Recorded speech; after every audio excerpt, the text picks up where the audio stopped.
saya akan membawakan satu hadis dari Nabi Muhammad SAW, yang mana itu akan menjadi pokok pembahasan kita hari ini. Hadis ini tertera di dalam kitab Sunan At-Tirmidzi, yang mana hadis ini berbunyi qala Rasulullah SAW, la tazul qadama Adam yawm al-qiyamah min 'inda rabbih hatta yus'al an khamsin. Tidaklah akan tergelincir kaki anak cucu Adam di hari kiamat hingga dia akan ditanya oleh Allah Subhanahu wa taala akan 5 hal. Masyaallah hadirin, semua dari kita meyakini bahwa setiap kehidupan tidak ada yang kekal. Kehidupan ini di dunia tidak ada yang kekal. Kullu man 'alaiha fan wa yabqa wajhu rabbika dzul jalali wal ikram. Kullu syai'in halikun illa wajhah. Semuanya akan sirna, semuanya fana, semuanya akan kembali kepada Allah Subhanahu wa taala. Kita percaya itu. Kita dikatakan orang beriman, mukmin, ketika kita mengimani rukun iman. Kalau rukun iman kita imani, kita mukmin.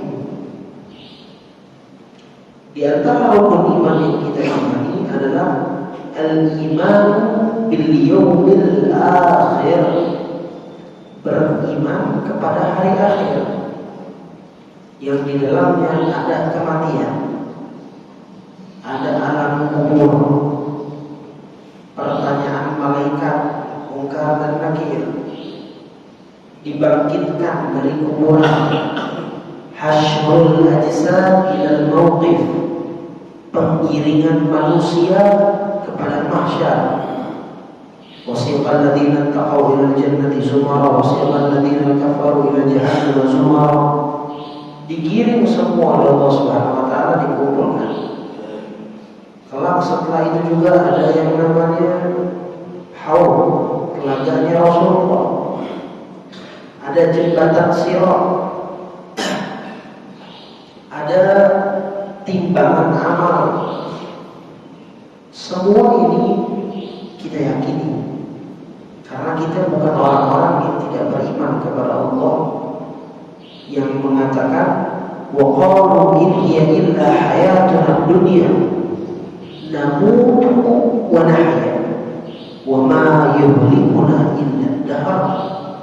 Dalam ayat lain Allah menjelaskan ungkapan orang-orang kafir, wa qalu in hiya illa hayatuna dunya wa ma nahnu bimu'utsin.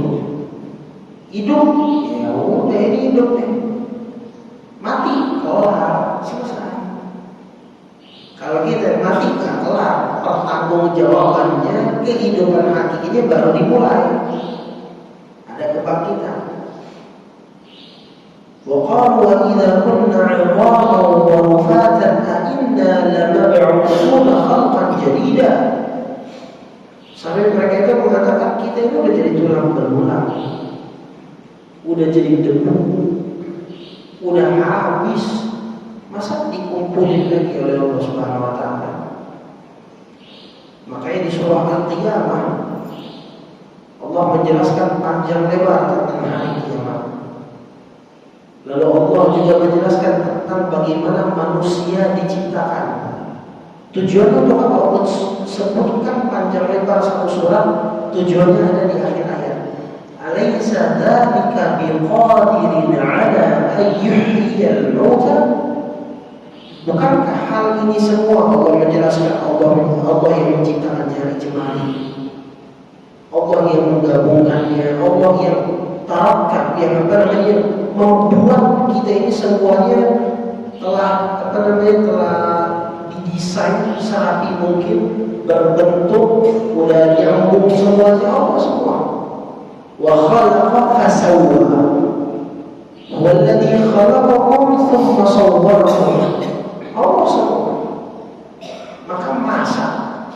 kita yang awalnya kagak ada sama sekali. Kita kan awalnya nggak ada, nggak ada sama sekali. Bibitnya aja udah kagak ada. Kita awal nggak ada. Diciptakan oleh Allah, dibentuk sampai lengkap selengkap-lengkapnya. Semuanya ada. Jarinya, matanya, kakinya, telinganya, semuanya ada. Masa cuma ngebangkitin yang masih ada tulang belulangnya masih ada bekas? Kalau dulu kan sebelum hidup, sebelum kita lahir, kita nggak ada bekasnya sama sekali.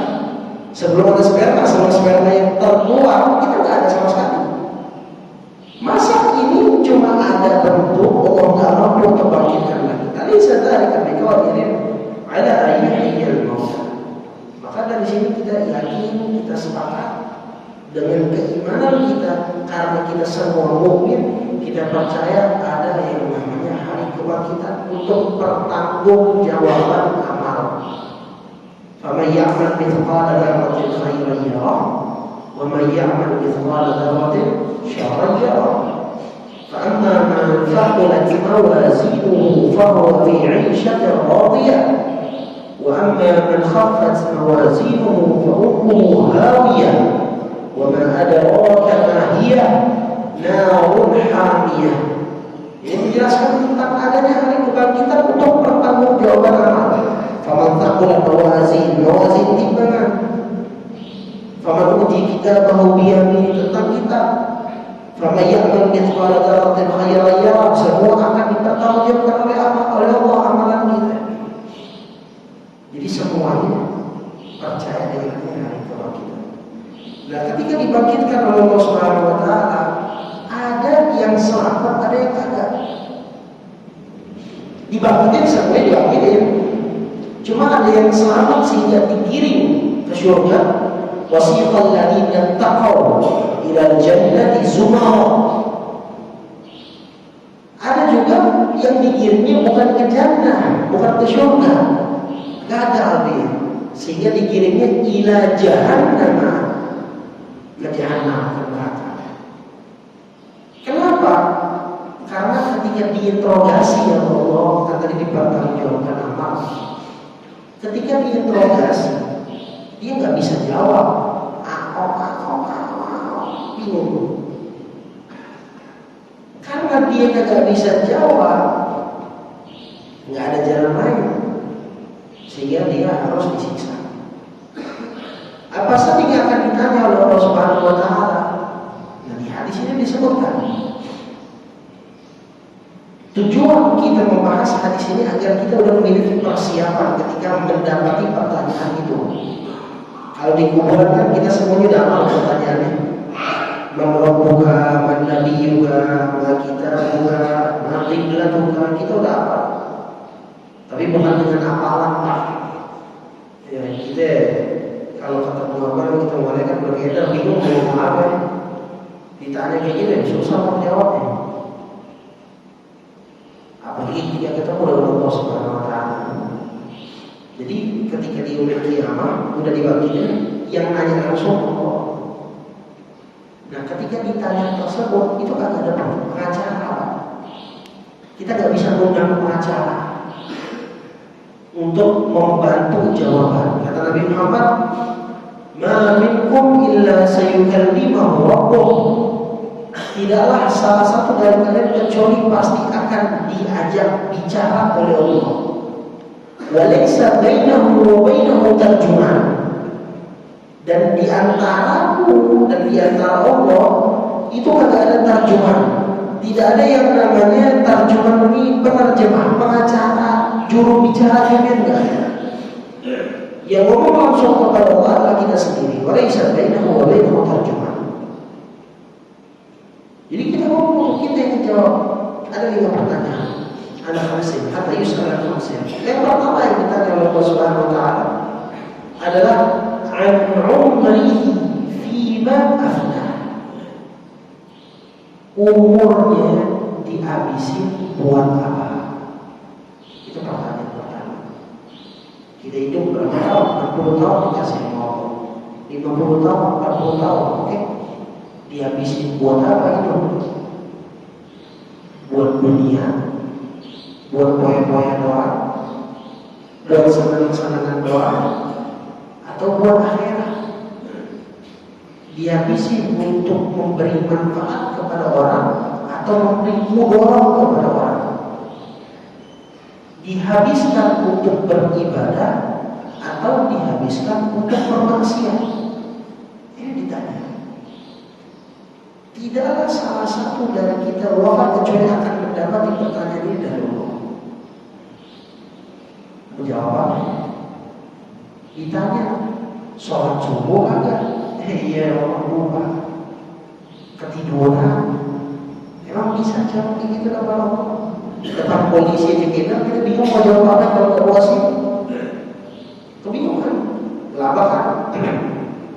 Apalagi ketika ditanya sama Allah Subhanahu wa Ta'ala, bisa bohong? Gak bisa, gak bisa cari alasan.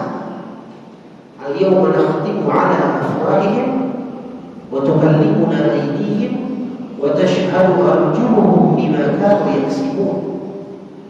Dalam ayat lain disebutkan yauma tashhadu 'alaihim alsinatuhum wa aydihim wa arjuluhum bima kanu ya'malun.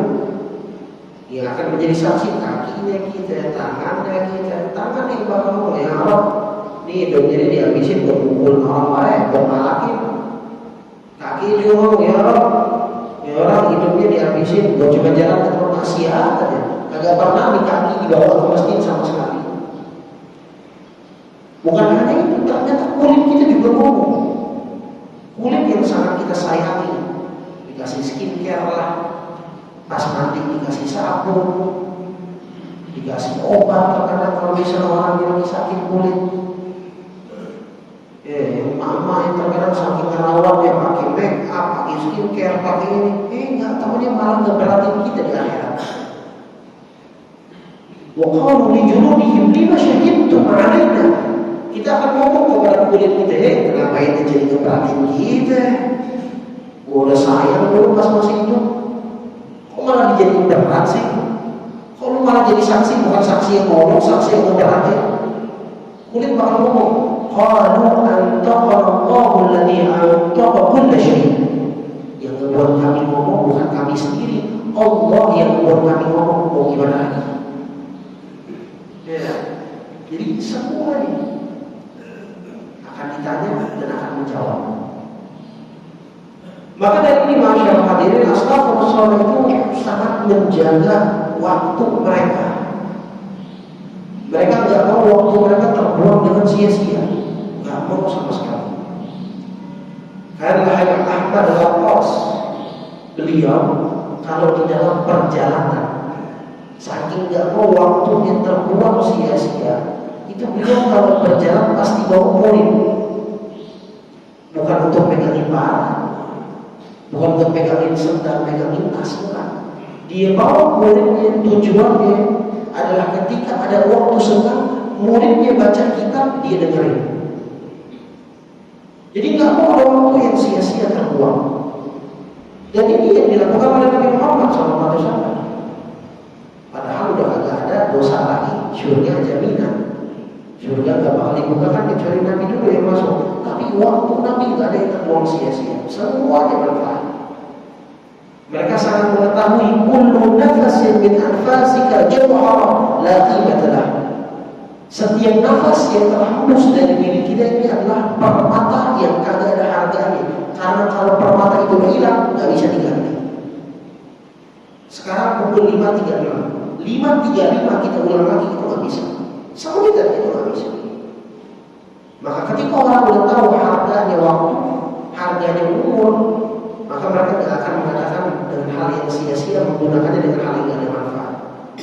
Sampai itu di dalam pepatah Arab yang sering dijadikan contoh di dalam ilmu nahwu, itu ada ucapan laita syabab ya'ulu yawman fa ukhbiruhu bima fa'ala al-mashi. Ini ucapan orang tua. Apa ucapan mereka? Coba aja gue bisa balik muda lagi. Kenapa? Banyak hal yang ditinggalin dulu. Coba aja gue benar-benar belajarnya. Coba aja gue benar-benar paham agamanya. Coba aja gue dulu istiqomah. Ya, Coba-coba itu nggak bisa coba-coba lagi, itu umur udah lewat, udah habis. Maka Allah katakan ya umurnya digunakan buat apa? Tadi tuh yang saya bilang Habib Lantas untuk menggunakan waktunya untuk baca kitab. Sampai sekarang masih ada, masih ada. Ini hari ini insya Allah Habib Umar bin Hafid bakal nyampe ke Indonesia. Ntar sore ya roha di Cidodo, besok juga hall di Cidodo. Itu beliau termasuk orang yang mengamali banget ini ungkapan. Nggak mau waktu terbuang sia-sia. Hatta di perjalanan, mau di bandara, mau di pesawat, mau di mobil, itu tetap ada yang baca kitab. Ada waktu kosong zikirnya, ada waktu kosong Quran. Kalau seandainya kita nggak bisa mengikuti mereka dengan sesempurna ini, minimal ada waktu-waktu khusus yang waktu itu termasuk waktu berkah, jangan kita gunakan sia-sia. Contoh, nih seperti ini nih, habis subuh ke isya, ini waktu yang berkah, waktu Allah lagi bagi-bagi rezeki, waktu Allah Subhanahu Wa Taala lagi mengangkat hamba-hambanya. Maka dari ini waktu seperti ini jangan ditinggalkan. Jangan disia-siakan, jangan digunakan dengan hal yang gak manfaat. Waktu maghrib, antara maghrib ke isya, itu waktu yang berharga. Jangan sampai kita biarkan anak kita, istri kita malah nonton sinetron, Pak. Waktu yang berharga ini digunakan untuk sinetronan, digunakan untuk nonton film, digunakan untuk hal-hal yang gak ada manfaat. Seandainya kita mau keluar, pengen jalan, refreshing sama ini, sama anak, paling nggak di jalan pada saat di mobil baca baca zikir. Waktu maghrib isya isi dengan hal yang baik, baca roti berhada. Jangan sampai terbuang sia-sia. Karena Habib Umar bin Husain bin Tahir, beliau sama saudaranya, kalau nggak salah namanya Ali Habib bin Husain bin Tahir, itu saking mengetahui berharganya waktu. Beliau kalau beliau di masa belajarnya itu selalu ngelakuin apapun sif-sifan sama saudara. Makan sif-sifan, mandi sif juga, ganti-gantian. Tujuannya apa? Ketika saudaranya makan, yang satu lagi bacain ilmu. Saudara dia udah selesai makan, gantian dia yang makan, dia yang bacain kitabnya. Ini kan mereka yang tahu berharganya waktu. Kayak orang yang udah tahu berharganya duit. Gak mau duit terbuang sia-sia itu, gak mau kata 500 perak gak mau. Orang kalau udah tahu kan berharga apa kata duit, gak bakal. Nah, orang kalau tahu juga berharganya waktu dan akan menjadi sumber pertanyaan dari Allah, dia gak bakal menggunakannya dengan hal yang sia-sia. Itu pertanyaan pertama yang akan kita dapatkan dari Allah Subhanahu Wa Taala. Lalu yang kedua, masyarakat hadirin, yang akan ditanya oleh Allah adalah ansyababihi fima qabla. Waktu mudanya dihabisi buat apa? Al-Imam Syafi'i, beliau mengatakan di dalam diwannya, di dalam buku yang berisi syair-syair, beliau mengatakan Zatul Fata, dalam ungkapan yang saya dapat dari guru saya, inna umral fata, pemuda itu hakikatnya harusnya umur itu semasa muda berapa tahun, dari 10 tahun ke 20 misalnya, itu harusnya dihabisi buat dua hal, fil ilmi wa tuqa, dalam ilmu dan takwa, dalam ilmu dan takwa. Ilmu buat apa? Agar dia tahu mana halal, mana haram. Pemuda penting bagi dia agar tahu mana yang baik, mana yang buruk, mana yang ibadah, mana yang maksiat, mana yang halal, mana yang haram. Karena pemuda ini hasratnya, syahwatnya, hawa nafsunya bertumbuh-tumbuh. Lagi semangat-semangatnya pengen cari tahu. Sehingga kalau ada sesuatu yang dia tidak tahu ini baik atau tidak, bakal dia coba. Makanya kebanyakan orang-orang yang memulai,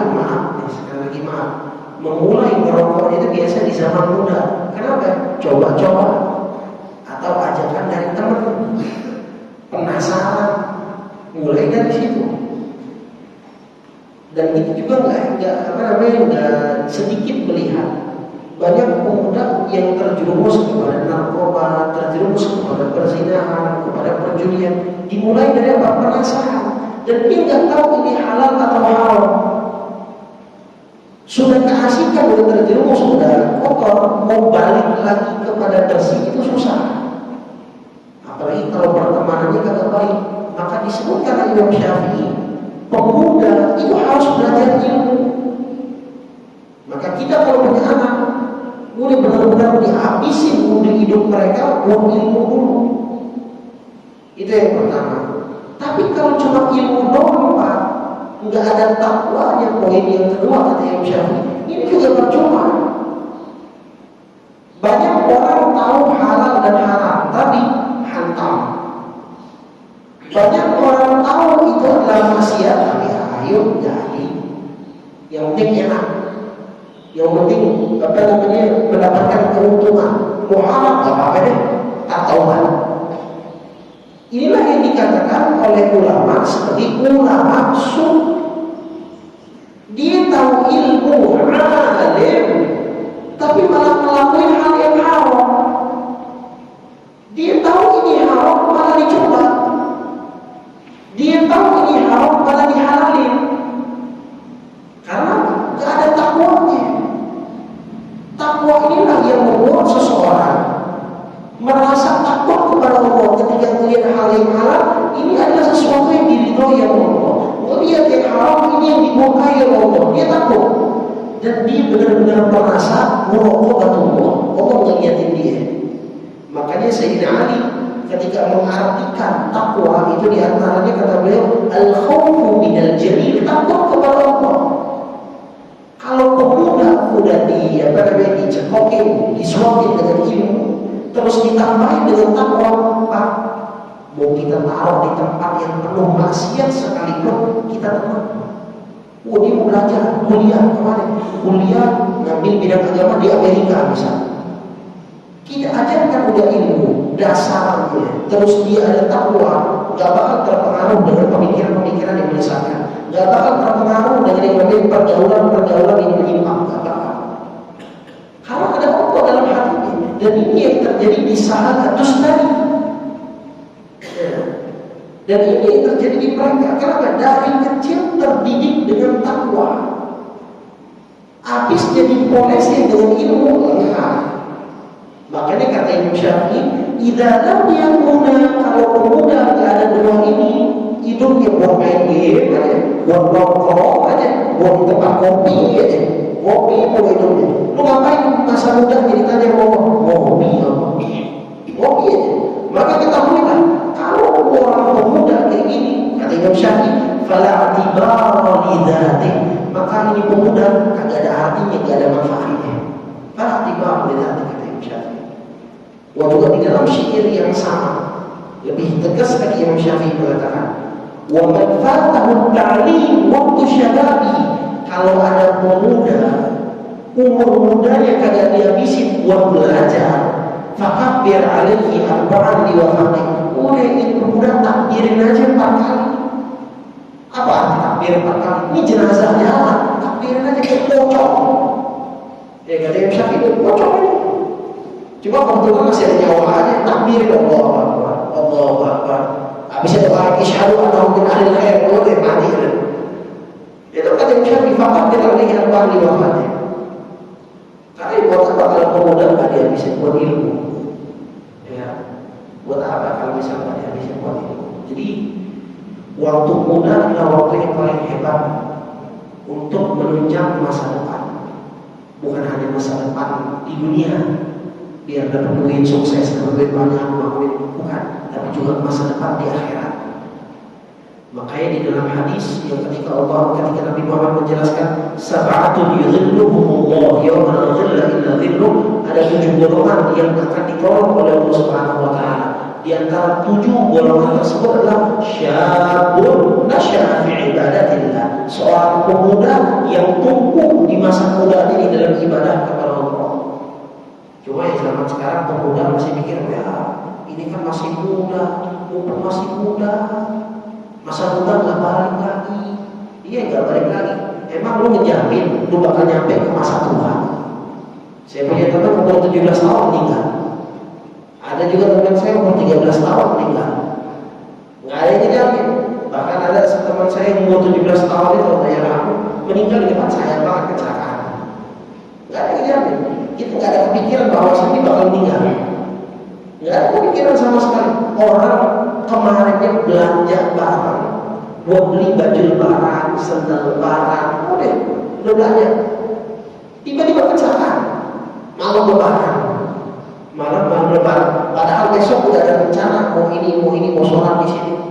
Kita cuma punya rencana, tapi yang membuat skenario sesungguhnya Allah. Kalau Allah bilang stop, nggak bisa lagi. Jadi waktu muda buat itu.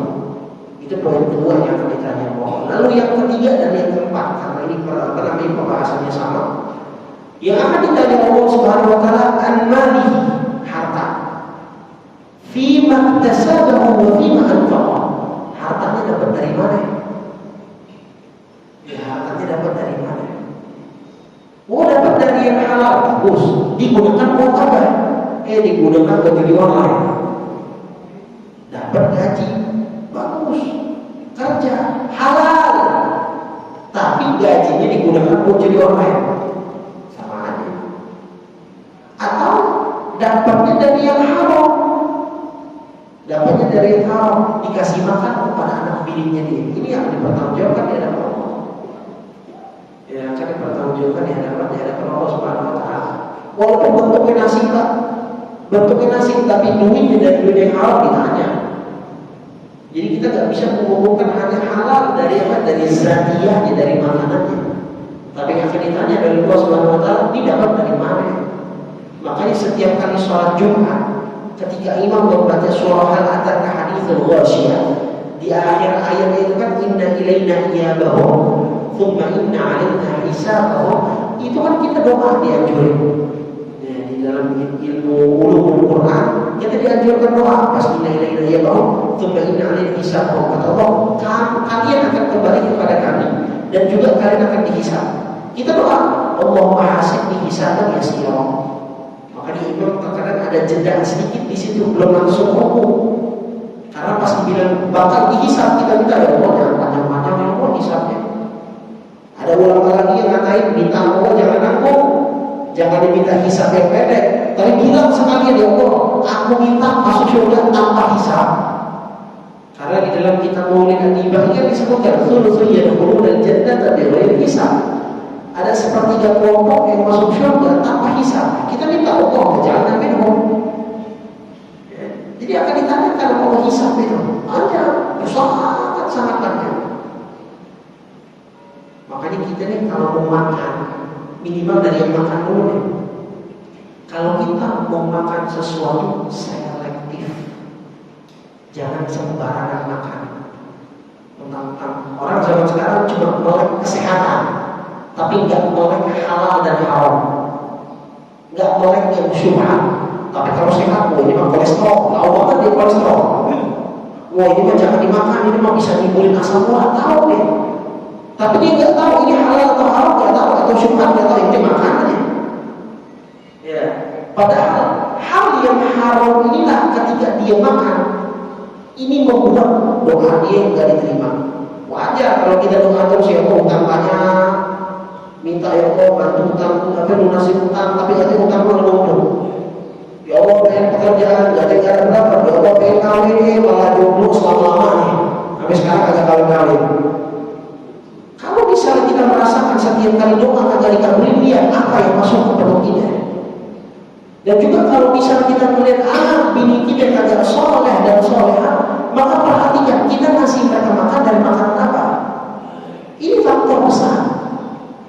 Seorang imam mazhab Abu Hanifah menjadi orang yang seperti itu karena apa? Orang tuanya selektif di dalam memberi makanan dan di dalam memasukkan makanan ke dalam dirinya sendiri.